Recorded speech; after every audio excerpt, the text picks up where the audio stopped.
Guys, yun yung daycare and center and playground dito sa Pasinaraw.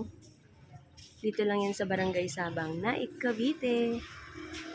So maganda to kapag na-improve or dinevelop naman ang basketball court. Saan pwede mag and magpainit. And ngayon, nandito tayo sa clubhouse. Ayan guys. Ito ang HOA office. And ayun lang ang ating kubo. Yung dalawang magkatabi na yan. Bahay kubo natin yan mga pangga. Yan ay aking sinalo.